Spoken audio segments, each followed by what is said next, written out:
him. Let's go to Louisiana, but 3 former Louisiana state troopers face excessive charges for beating a black man in 2020. Jacob Brown, Dakota DeMoss, and George Cam Harper are accused of beating Antonio Harris during a traffic stop. The ex-state troopers are on video slapping, punching, and kneeing Harris in his back, even though he was not resisting. The officers exchanged text messages saying Harris would have nightmares about the incident. Now they have nightmares, DeMario. Man, I'm telling you, Roland, I'm already in a real difficult headspace with the images from Buffalo and seeing that young lady being humiliated like that. It's getting overwhelming.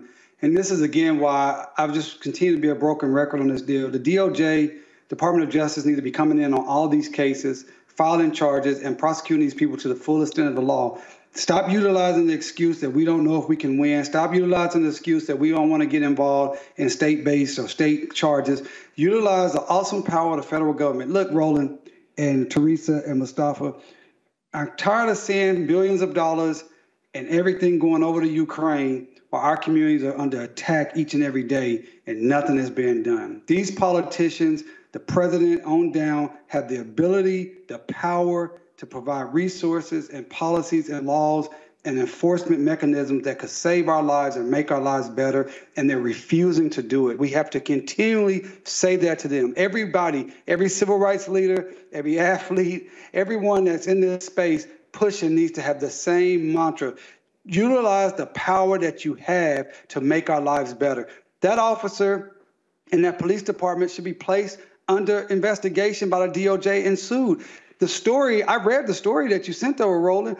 His superiors, which I see this all the time in my own practice, his superiors watched the video and they said, hey, that was within policy. You could have just used less bad language. So all of these people should be investigated and charged and sued and given the most maximum prosecutions possible.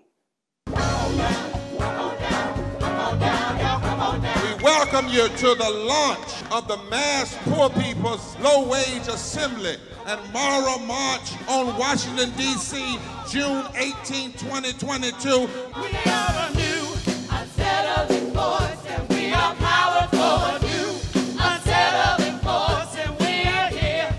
We're rising up to demonstrate the compelling power that we, poor and low-income people, have to reconstruct society from the bottom up. And we need to do it with the loudest voices possible, the biggest actions possible. Because we know that there is no scarcity in this land. The only scarcity is the moral will to do what's right. Hold on, just a little while longer. We are those with sub-minimum wage jobs who can't afford sky-high rent. People with disabilities are the fastest growing minority group. It's crazy to me that in 2021, it's still legal for workplaces to pay a sub-minimum wage to people with disabilities.